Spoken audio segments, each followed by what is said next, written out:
Bienvenue dans L'Œil Écoute, le podcast indépendant qui analyse notre rapport à l'image photographique et l'évolution du médium à l'heure de la suprématie du numérique et du digital.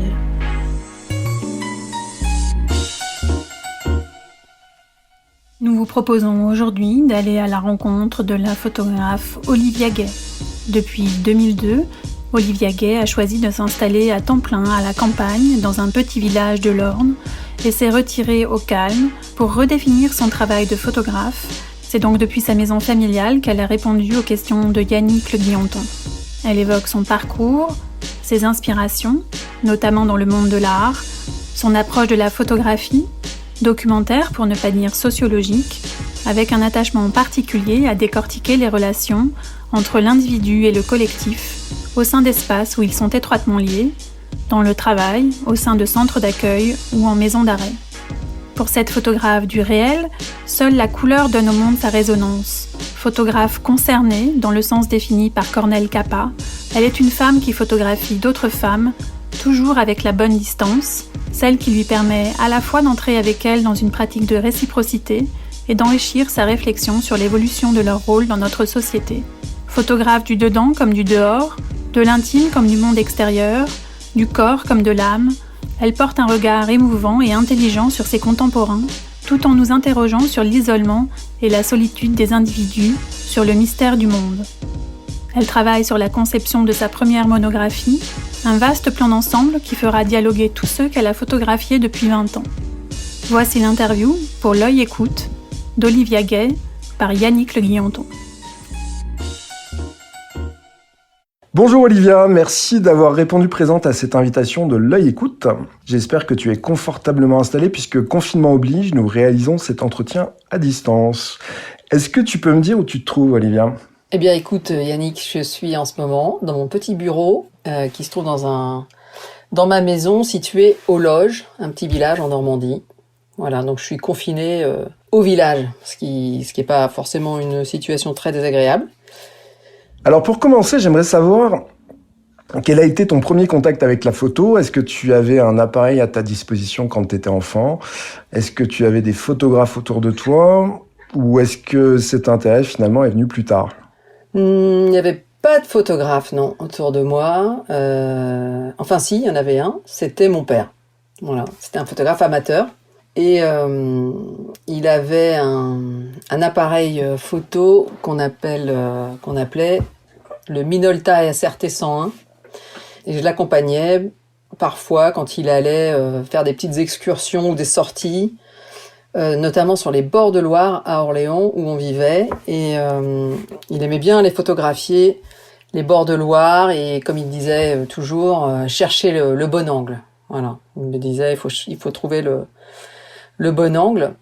Et puis, il nous a laissé la possibilité, à mes frères, d'utiliser son appareil photo. Donc, voilà, c'est comme ça que j'ai commencé, en fait, avec le sien, avec ce réflexe Minolta et quelques pellicules noir et blanc. À 15 ans, je me suis inscrite, en fait, au Photoclub d'Orléans. Et c'est comme ça que j'ai commencé la photographie. À prendre le maniement de l'appareil photo. Oui, apprendre le maniement, à apprendre aussi à développer les pellicules et à les tirer. Et ça, je me rappelle que ça a été extraordinaire de voir apparaître la première image dans le bain du révélateur. C'était une image d'une petite fille que j'avais fait dans la rue et voilà. J'ai trouvé ça extraordinaire, quoi. Et puis l'ambiance aussi qu'il y avait dans ce petit photoclub. Voilà, ça a été ma première expérience et en fait, j'ai commencé à photographier mes copines, mes amis d'école, mes amis de collège et puis de lycée.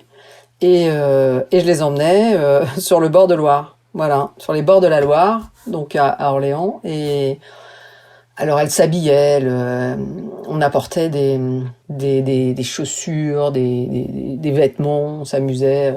Je pense qu'on s'amusait à reproduire ce qu'on voyait dans les magazines.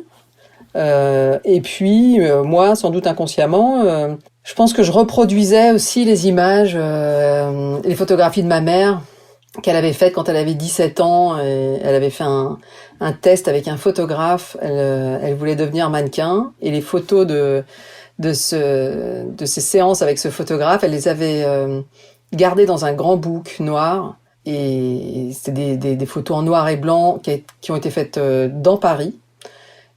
Surtout dans Paris, un peu en studio. Et des poses un peu simples, mais voilà. Des regards un peu mélancoliques, des jeux avec la main, le visage, parfois le corps, dans la nature aussi. Enfin, voilà. Et c'est en tout cas ces photos qui étaient dans ce book. C'est quelque chose dont elle était très très fière. Et je crois que dès qu'on avait des invités, elle sortait ce livre, ce grand portfolio, et elle montrait ces images comme le souvenir d'une beauté évanouie, ou passée en tout cas, plutôt qu'évanouie, mais alors qu'elle était encore très belle, et qu'elle est toujours belle d'ailleurs. Voilà. Mais voilà, donc ces premières images, elles étaient influencées par ce regard-là, par le regard de la société, mais aussi porté sur ma mère, quoi. Donc c'est des images de mode en fait, les images que tu avais sous le regard, les images des magazines, les images de tes copines, et des images que tu singeais un peu, t'essayais de reproduire une forme de réalité que tu avais sous les yeux. Oui, c'est des images de mode, vraiment tout ce qu'il y a de plus.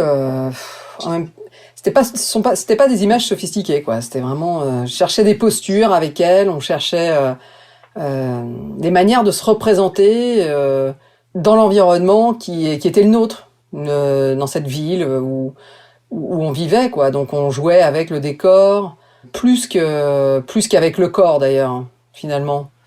On jouait ou avec les deux, quoi. C'était comment se représenter dans cet endroit, quoi. Des images scénarisées, mais c'était surtout en fait, je pense la joie de passer ce moment ensemble. D'abord, d'être ensemble, de se regarder, d'être regardé comme ça, de ce jeu du regard qui nous amusait beaucoup. Et puis ensuite, de se découvrir sur l'image, quoi. Ça, c'était quand même extraordinaire. À l'époque, il y avait évidemment pas de portable. Ça, c'était fin des années 80. Et c'était fantastique. Mais voilà, j'ai quand même fait pas mal d'erreurs. Et il y a un bon nombre de photos qu'on n'a jamais vues parce que j'arrivais pas à enrouler la pellicule dans l'appareil photo. Et donc, j'allais chez le photographe et il me disait « Ah non, y a rien sur le film. » Mais bon, voilà. C'était à peine une déception parce que, en fait, on s'éclatait vraiment dans ces séances de prise de vue entre nous, quoi. C'était vraiment un bon moment. Donc par la suite, tu es parti aux États-Unis, à Boston exactement, pour étudier la photographie. Est-ce que tu peux me dire pourquoi tu as fait ce choix de Boston plutôt que de suivre des cours à Louis Lumière, au Gobelin? Enfin, il y a une foule de propositions qui existent en France pour les écoles de photographie. À cette époque-là, en 1993 ou 14, il n'y avait pas tant de possibilités que ça, mais il y avait quand même des écoles privées à Paris. Sinon, l'école la plus importante, c'était l'école nationale, qui n'était pas encore supérieure, mais de la photographie à Arles. Et donc, j'ai décidé de préparer le concours d'Arles en m'inscrivant d'abord en histoire de l'art. Il fallait pas spécifiquement avoir un DUG, mais en tout cas, des connaissances en histoire de l'art et de la photographie étaient quand même vivement conseillées. Et puis j'aimais beaucoup l'histoire de l'art, donc j'ai commencé par étudier l'histoire de l'art à Bordeaux. Et puis ensuite, au bout de 2 années, j'ai passé le concours donc de l'école d'Arles. Et donc à l'époque, je me souviens, il y avait 2 épreuves, comme encore aujourd'hui. L'épreuve écrite, on était 900 et ils en retenaient 100. Et donc j'avais fait partie des 100. Et l'épreuve orale, sur les 100, ils en gardaient 30. Et là, j'ai pas été admise.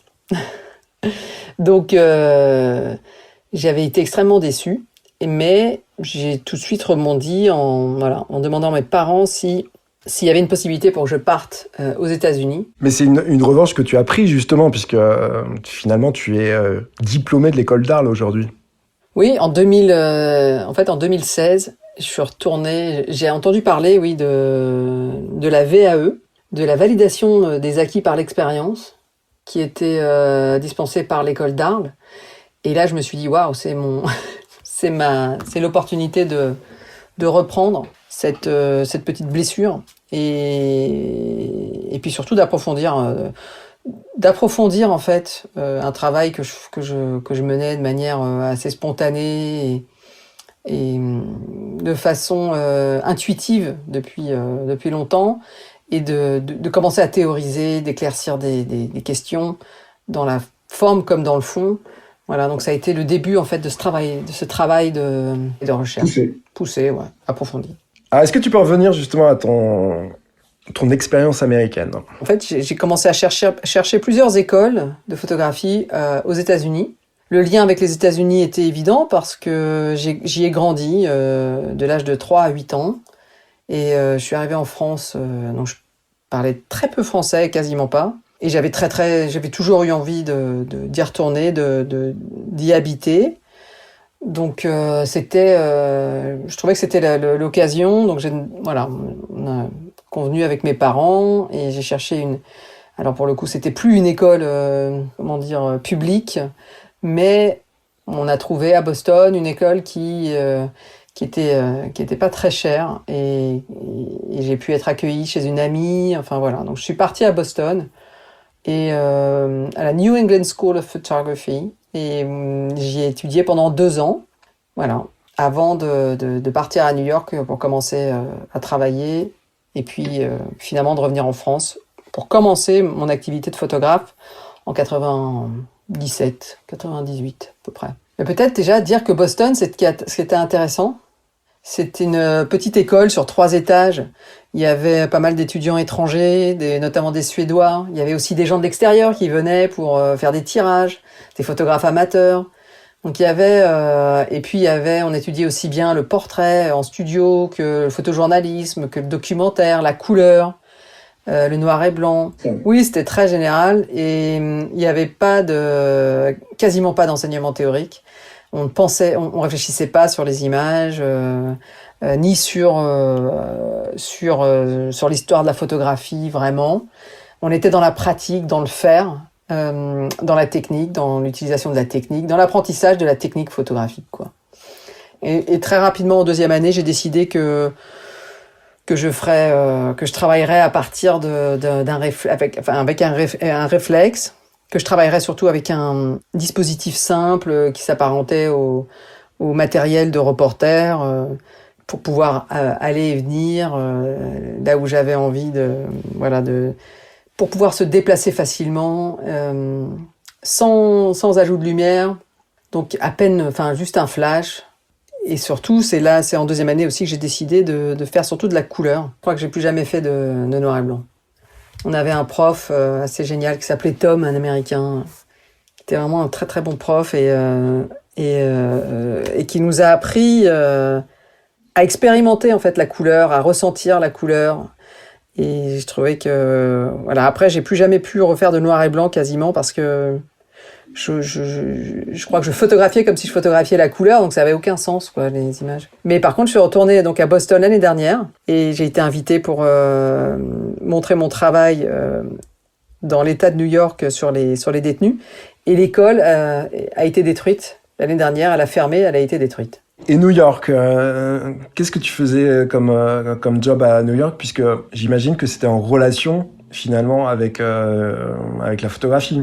New York, oui, je suis partie après l'école. Je me suis dit, je vais tenter ma chance à New York, comme tout le monde se disait.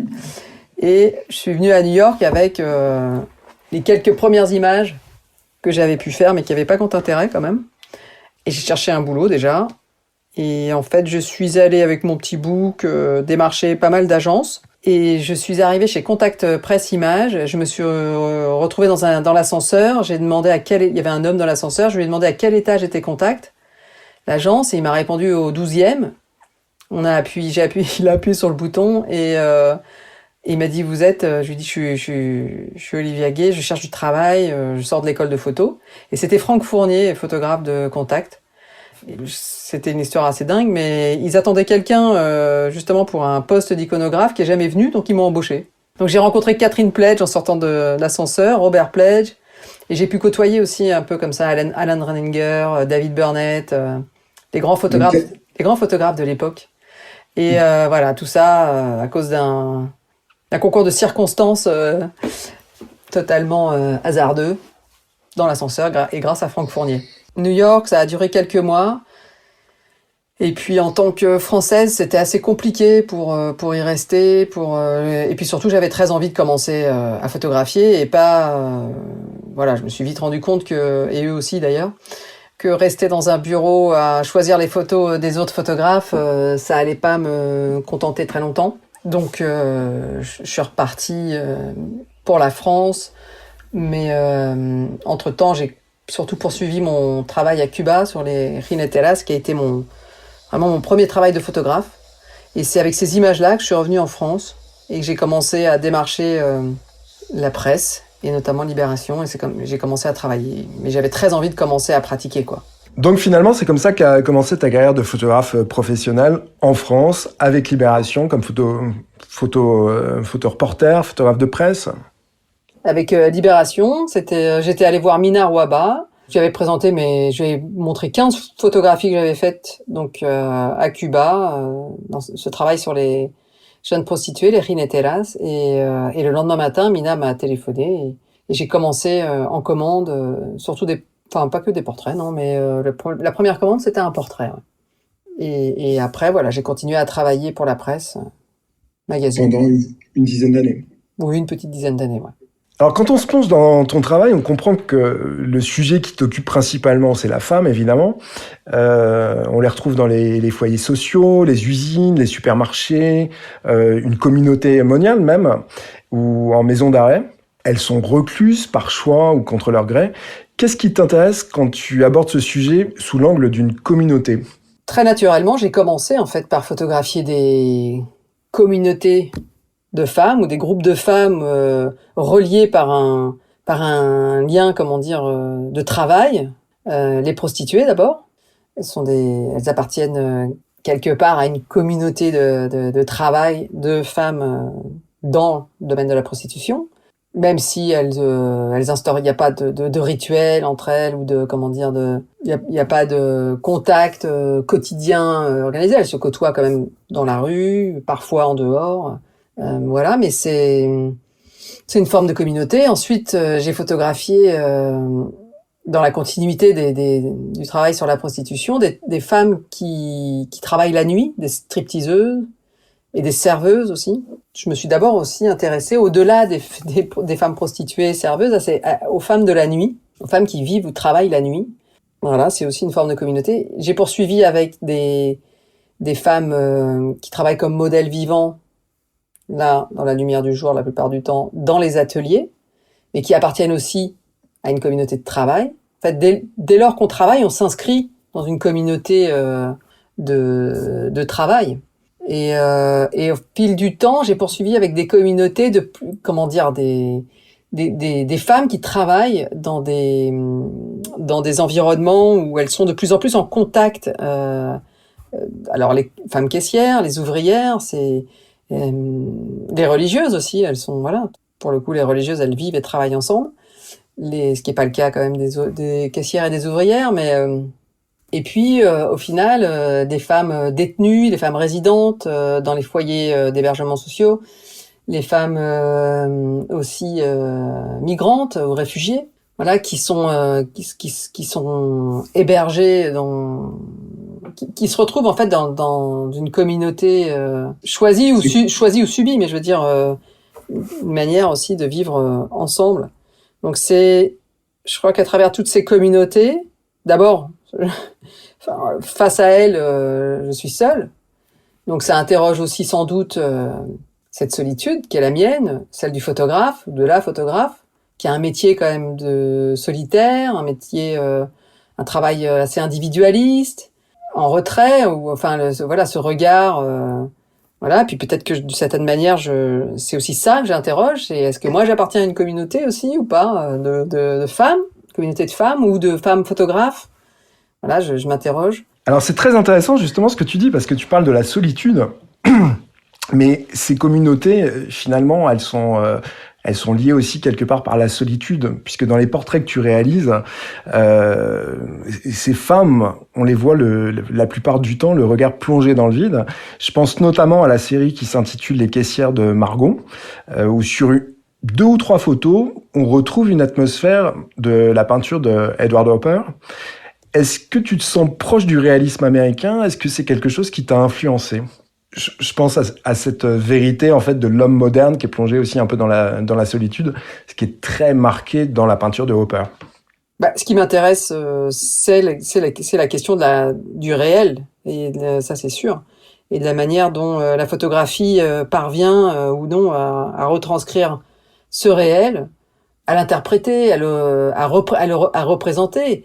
Et à travers cette démarche, c'est une manière de me relier, de nous relier en fait, je pense.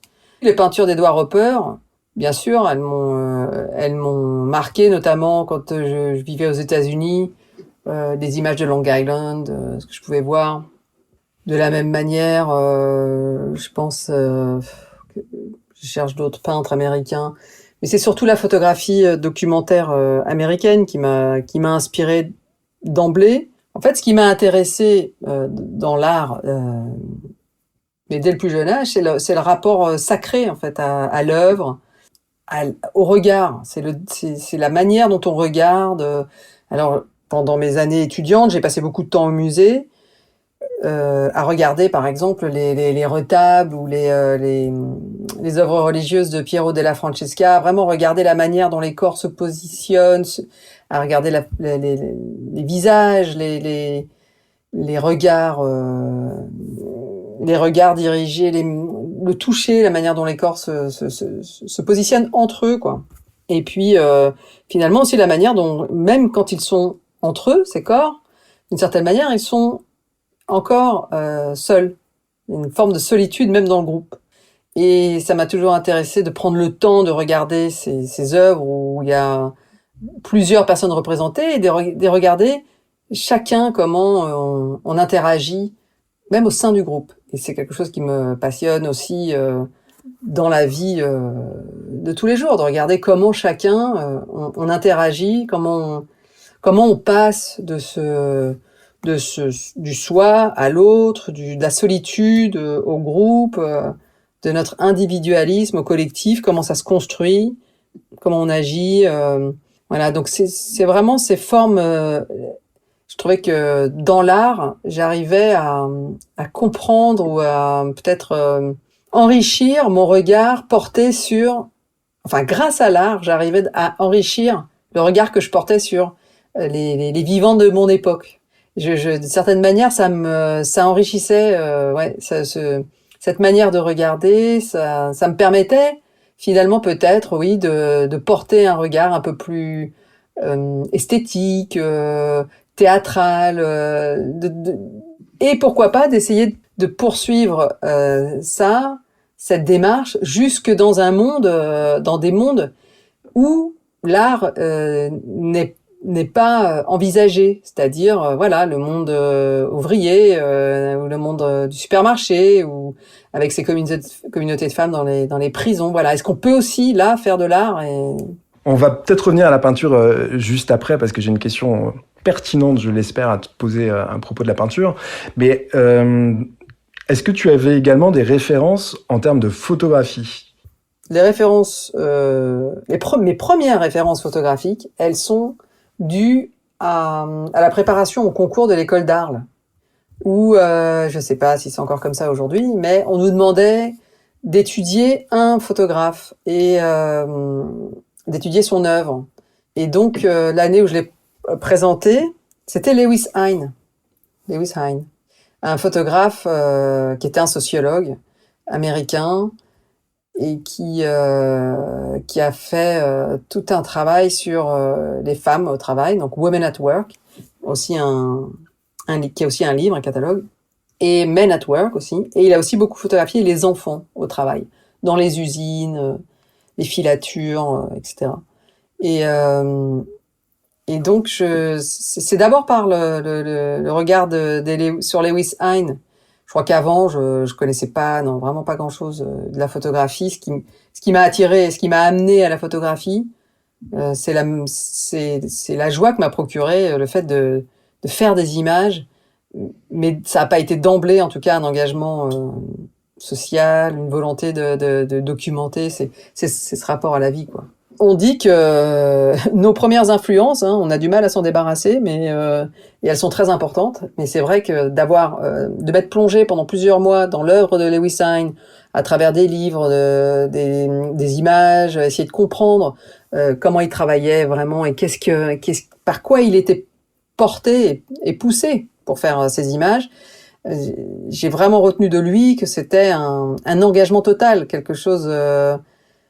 Une vocation de témoigner, mais de changer les choses, de dénoncer pour le coup aussi, ce qui est pas forcément ma position aujourd'hui, mais j'ai été nourrie par cette sincérité qu'il a de photographier.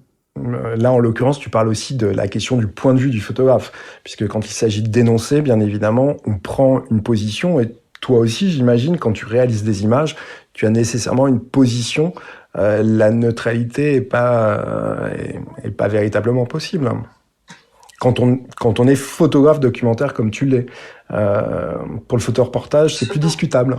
Oui, la question de la neutralité, c'est toujours un regard subjectif. Moi, je suis une femme qui photographie d'autres femmes. Bon, voilà. Mais quand même, j'essaye de laisser tout l'enjeu dans ce travail que je fais, c'est de ne pas porter un regard justement féministe, de ne pas d'essayer de créer une distance suffisamment grande pour que les gens et les hommes, les femmes, les autres, un spectateur et les spectateurs puissent s'inclure dans le regard et prendre ma place. Enfin, voilà, il y a ce désir quand même c'est plutôt pour moi une manière d'interroger la qualité ou le fondement du regard. Est-ce qu'il existe vraiment un regard de femme sur les femmes? C'est cette féministe anglaise, Laura Mulvey, qui a inventé le concept de male gaze, le regard masculin. Qu'est-ce que le regard féminin, quoi? Je pense que j'ai essayé de me poser cette question. Si moi je regarde mes contemporaines, comment je les regarde et quelle image je peux en faire, je peux rapporter de cette expérience de regard. Alors justement, très intéressant, je vais revenir cette fois à la peinture avec le regard d'une femme sur des femmes. J'ai remarqué, j'ai trouvé 2 ou 3 images qui font directement référence à la peinture.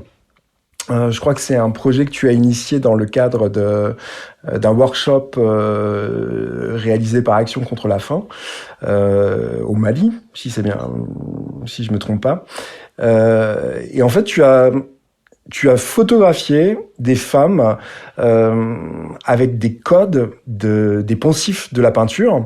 Je pense bien évidemment à ces femmes alanguies qui sont comme des odalisques ou des Vénus et qui font référence au Titien, à Botticelli, à Manet, à Picasso, ou dans un contexte un peu plus proche de nous, à Seydou Keita, qui a lui aussi photographié des femmes africaines allongées. Mais là, en l'occurrence, finalement, à travers tous les exemples que j'ai cités, il s'agissait de peintres masculins qui posaient un regard sur les femmes. Est-ce que toi, tu peux nous décrire les images que tu as réalisées dans le cadre de ce workshop au Mali ? Oui, alors ce workshop qui était organisé dans un petit village qui s'appelle Kolondimba au Mali, à 3-4 heures de Bamako. D'abord, il faut savoir en principe, on était logé dans un village à 1 heure de piste du village où on allait faire ce workshop pendant à peu près 15 jours.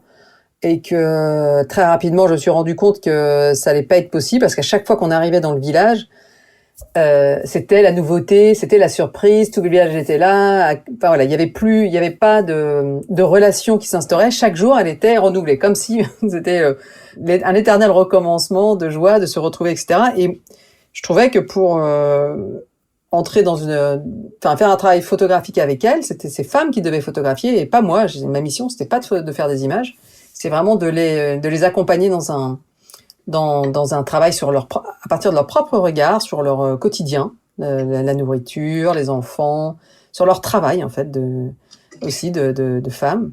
Et donc, au bout de quelques jours, j'ai demandé si on pouvait s'installer dans le village, ce qu'on a pu faire. Et là, ça a transformé la relation en fait avec les personnes. Et on est devenu ce que Roland Barthes appelle des présences acceptées et plus des intrus, des invités ou des touristes, mais on a été accepté on a fait partie du décor, quoi. Et donc la journée, on suivait en fait plusieurs groupes de femmes qui s'étaient réparties selon leur désir de montrer la manière dont ça pouvait être le travail au champ ou le travail dans les cases ou avec les enfants, etc. Et entre deux activités d'atelier, j'essayais de photographier certaines d'entre elles dans le village. Et voilà, et j'ai pas fait beaucoup de photos, mais les quelques images que j'ai faites, c'est dans des lieux où les fonds me paraissaient, résonnaient, quoi, me paraissaient attirants, beaux. C'est un mur bleu peint à la chaux ou à l'intérieur d'une case. Et donc les femmes elles parlaient français parce que c'est au Mali. Voilà, j'ai senti qu'elles avaient aussi envie d'être photographiées parce que ça c'est important. Et voilà, elles sont la première s'est installée sur son lit et s'est allongée. La deuxième s'est installée allongée sur un banc. Et très rapidement, en fait, elles ont pris ces postures d'odalisque, mais bon, les bras le long du corps, et on n'est pas non plus dans une offrande ouverte du corps, mais c'est une posture, oui, allongée qui rappelle les peintures orientalistes ou voilà. Mais c'est sûr qu'il y a un questionnement aussi par rapport à ça. C'est pour ça que j'ai gardé ces images. À ce propos, en fait, c'est assez drôle puisque tu as refait une image assez semblable un petit peu plus tard, que j'ai retrouvée dans ton travail, au Palais de la Femme, avec une femme qui elle-même est allongée dans la lumière sur son lit, une très jolie image. Est-ce que tu peux évoquer dans quel contexte tu as travaillé au Palais de la Femme ? Cette image que tu évoques, c'est celle de Sarah, que j'ai photographiée pour la première fois en 2013 au Palais de la Femme, quand j'ai commencé ce travail avec les résidentes du palais. C'est un travail... En fait, un jour, je suis passée devant le Palais de la Femme et j'ai trouvé ce nom incroyable. Et je suis rentrée, j'ai demandé à rencontrer la directrice. Et bon, il m'a fallu 1 an avant de pouvoir obtenir l'autorisation d'y rentrer pour faire des images, et puis pour partager justement, voilà, le regard avec elle et leur montrer aussi ce que j'avais. Enfin, c'est encore une fois partie d'une idée assez intuitive et spontanée, qui était celle de faire connaissance avec ces femmes qui vivent dans ce lieu où on n'a pas le droit de rentrer, quoi, si on n'en fait pas partie. Donc, mais ça a été assez long à mettre en place. Donc, j'ai pu, en tout cas, en 2013, commencer par une série de portraits qui étaient un peu des portraits comme ça, pour faire connaissance avec celles qui avaient envie d'être photographiées.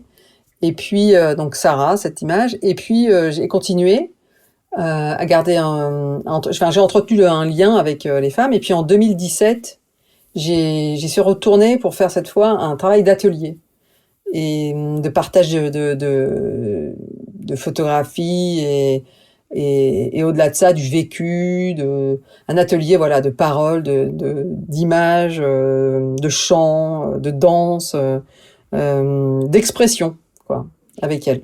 Je l'ai refotographiée donc en 2017, et ce qui est assez intéressant, c'est que Sarah, elle a grandi aussi dans un village malien, au Mali, et donc c'est une femme africaine.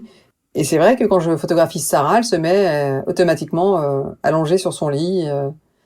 Elle cherche des postures. Voilà, donc il y a un lien entre les images de Kolondimba au Mali et finalement quelque part les images du palais. Et ce lien, c'est la terre, quoi. C'est la terre d'origine.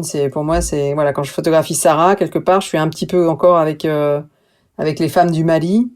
et par rapport justement à Malmaison, ou le travail que j'avais fait dans le premier foyer, qui était un foyer Emmaüs où il y avait à peu près une trentaine de femmes et qui était vraiment dans un état assez vétuste et voilà, vraiment pas esthétique pour des conditions assez vieilles. Je pense qu'il a été détruit d'ailleurs depuis, reconstruit, et rénové. Enfin, j'espère, mais je pense que oui.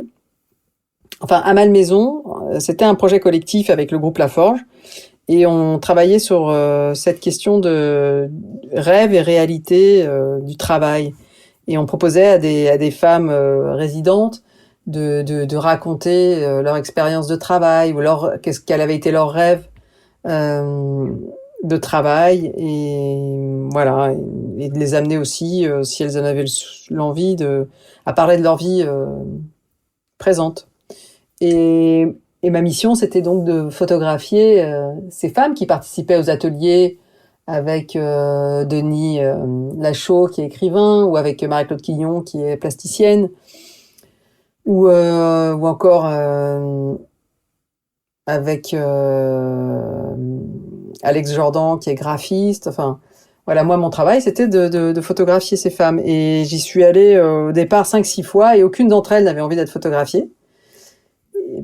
Parce que, j'imagine que ça avait un rapport aussi avec le lieu. Et alors, à ce moment-là, justement, je crois qu'il y a l'une d'entre elles qui t'a demandé en quoi le fait que tu les photographies, ça pouvait leur apporter quelque chose. Parce que tu parlais du consentement tout à l'heure, le consentement de l'institution, donc de la direction du Palais de la Femme, en l'occurrence quand il s'agissait de ce centre. Mais après, il faut avoir aussi l'adhésion des modèles. Et quand on te demande qu'est-ce que ça nous apporte finalement, le fait que tu nous photographies, en quoi ça va changer notre vie, qu'est-ce que toi tu peux apporter comme réponse en tant que photographe? C'est justement ça qui a déterminé le travail fait au Palais de la Femme ensuite, et le besoin d'ouvrir ma pratique à un champ un peu plus, enfin d'élargir, je veux dire, ma pratique, quoi, à une participation ou une collaboration des femmes. Comment vraiment, enfin, à penser, parce que pour le coup, Diane Dibates dit, quand il fait son exposition sur l'histoire de la photographie, là, en 2016, il parle du comment et du quoi. C'est-à-dire que jusqu'à présent, Malmaison, c'est en 2009, j'étais quand même très orientée sur le quoi. Qu'est-ce que représentait, qu'est-ce qui est dans l'image, le quoi, et moins dans le comment. Et à partir de là, je pense que j'ai commencé vraiment à prendre conscience de l'importance du comment, du processus, pas seulement technique, mais voilà, du processus de relation, de qu'est-ce que ça signifie tout ça. C'est en partie venu par cette question posée par une femme résidente et qui m'a dit, au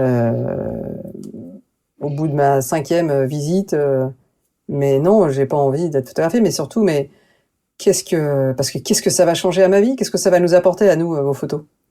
Mais finalement, les workshops que tu mènes, ça permet peut-être de rééquilibrer les choses. C'est-à-dire que ces femmes, elles deviennent aussi praticiennes de la photographie, même si elles n'ont pas un statut de photographe professionnel. C'est ça qui redonne un peu l'équilibre.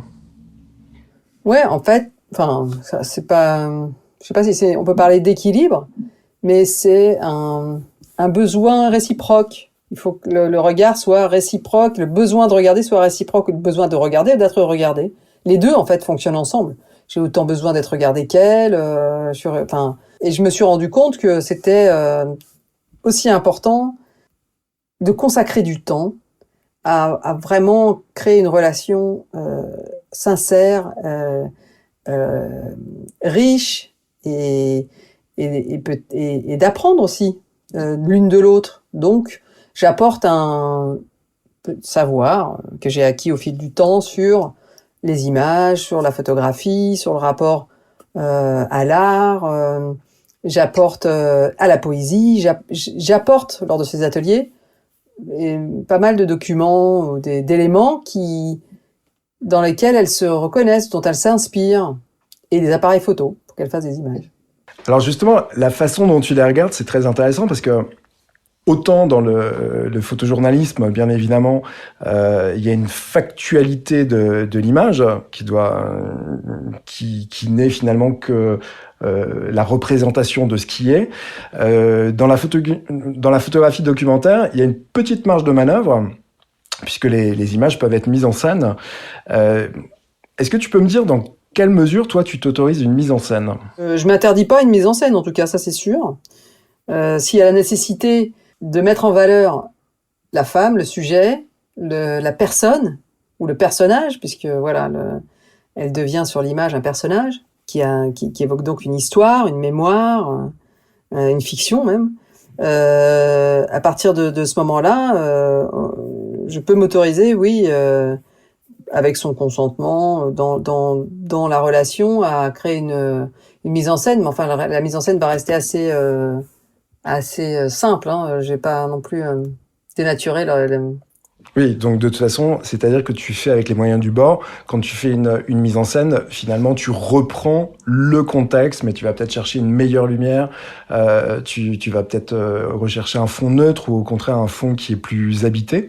Tu photographies tes modèles dans l'espace commun. Alors là, je pense qu'il y a un peu d'influence de l'arte povera, de faire avec ce qu'on a, d'utiliser le lieu, la lumière, et oui, de créer à partir de ce qui est là. Et justement, parfois tu es contrainte aussi à faire des mises en scène. Je pense notamment aux différentes séries d'images que tu as pu faire en maison d'arrêt, où cette fois il y avait la nécessité que tes modèles ne soient pas reconnus.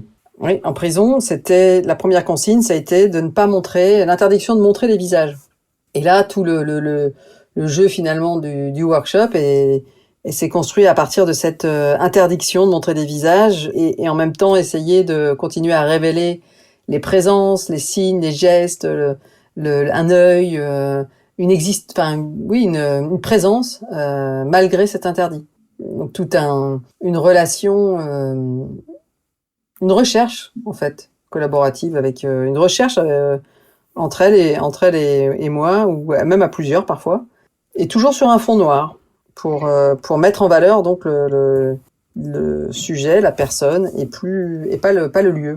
Pour quitter le lieu, donc il y a un côté aussi fictionnel, puisqu'on voit plus la prison, ces images finalement elles pourraient être prises n'importe où. Alors ça c'est très intéressant que tu nous parles aussi, on a parlé un tout petit peu de la couleur tout à l'heure.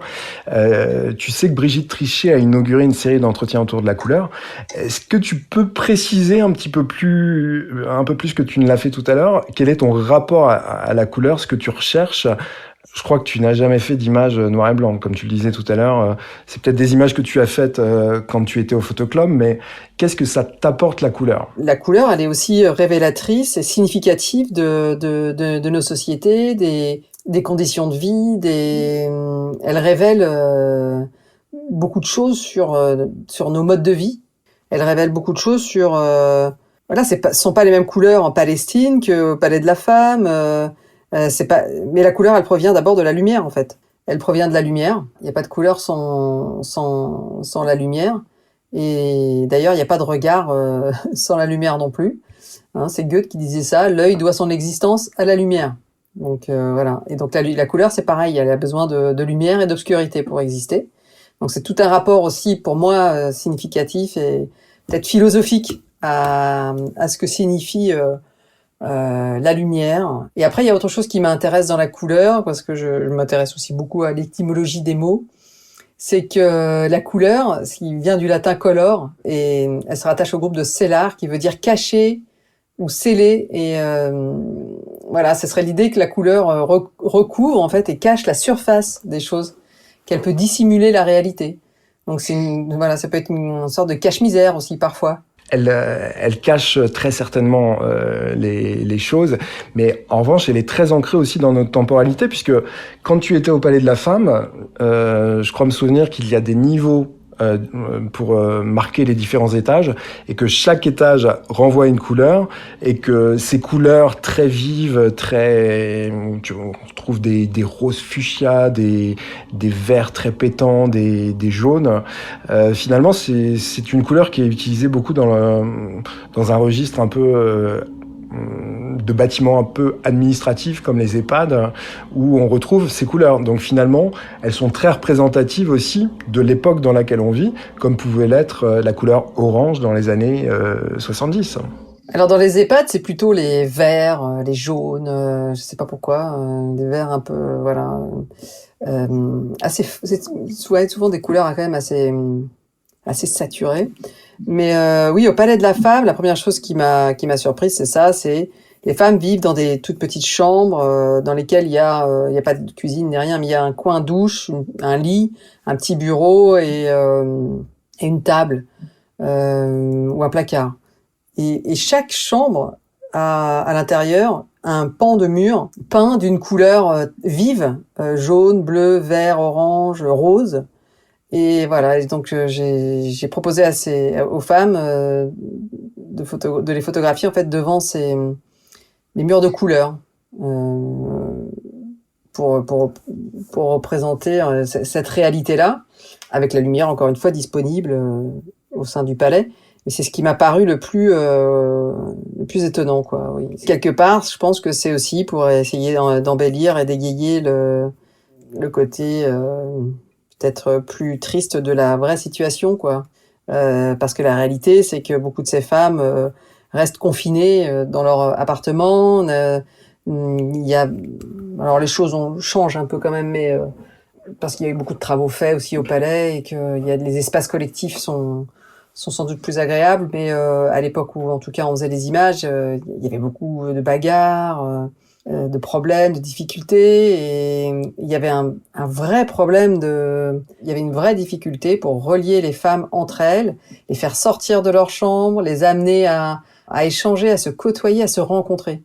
Et tout l'objet de l'atelier que j'ai proposé en 2007, c'était dans cette idée-là, de les inviter à se rencontrer, en fait. C'était ça l'intérêt. Alors je vais rester sur mon idée de feu d'artifice puisque il est temps de se quitter. Donc pour conclure, Olivia, est-ce que tu peux me dire comment on vit quand on est une photographe professionnelle et indépendante aujourd'hui ? Alors aujourd'hui, pour vivre en tant que photographe, eh bien il y a les ateliers, l'enseignement, la pédagogie. Moi j'interviens de temps en temps à l'école des Beaux-Arts de Biarritz, où j'ai mené pendant 2 ans un workshop photographique avec les premières années d'école d'art. De temps en temps aussi, je participe à des ateliers en lycée agricole ou dans des lycées professionnels. Et puis à côté de ça, mais il y a aussi le travail personnel qu'on inscrit dans des appels à projets ou qu'on essaye de trouver, d'intégrer dans des commandes où on trouve des sortes de compromis pour continuer à travailler. Et puis il y a la vente de tirages aussi parfois. Et voilà, mais c'est pas toujours simple. Et il y a aussi c'est un projet qui pour le moment est peut-être encore sous embargo, mais il y a un projet réflexif sur ton travail que tu souhaites mener là prochainement. Donc mon projet pour le moment, c'est de travailler sur une édition et à travers cette édition de rendre compte de la temporalité qui s'est écoulée entre les premières images que j'ai pu faire d'une femme dans la rue, clocharde, en 91, d'une femme que j'ai photographiée, je crois que c'est la seule clocharde que j'ai jamais pu, on appellerait ça SDF aujourd'hui, à l'époque ça n'existait pas, dans la rue, et après de mettre en lien tous ces travaux. Voilà, comment rassembler toutes ces images dans une édition, en approfondissant aussi les problématiques, les questions soulevées au cours du temps sur la réalité, sur le rapport à la réalité, sur l'image des femmes. Qu'est-ce qui a changé, qu'est-ce qui a évolué, comment, voilà, jusqu'à aujourd'hui, on est dans l'époque où MeToo, etc. est passé par là. Il y a une réflexion et une parole qui s'est ouverte. Et ce qui était pas le cas avant, quoi. Et donc voilà, je voudrais travailler sur ce projet d'édition et trouver une forme pour relier ces images. Ce serait une monographie et un premier livre monographique, vraiment dans l'idée de mettre en lien des images passées, mais aussi 3 projets qui sont en cours. et qui concerne encore le domaine du travail. Oui, puisqu'on l'a bien compris, dans ta recherche, le travail, la répétition, le temps, ce sont des points fondamentaux. Oui, c'est 3 axes qui sont très importants. Bon, pour moi, le travail, le temps, la répétition et le développement d'une photographie qu'on pourrait appeler concernée. C'est Ariel Azoulay qui parle de ça, mais c'est une photographie concernée ou compréhensive à l'image de la sociologie et de l'anthropologie, c'est-à-dire qui prend en compte la valeur du regard de l'autre, sa pensée, qu'il inclut vraiment dans le travail. Eh bien, écoute, Olivia, je te remercie infiniment d'avoir répondu à ces petites questions. Il nous tarde bien évidemment de consulter ta monographie. Et en attendant, j'invite tous ceux qui nous écoutent à se précipiter sur ton site, qui est donc consultable sur le www.oliviagay.com. Merci encore. Merci Yannick.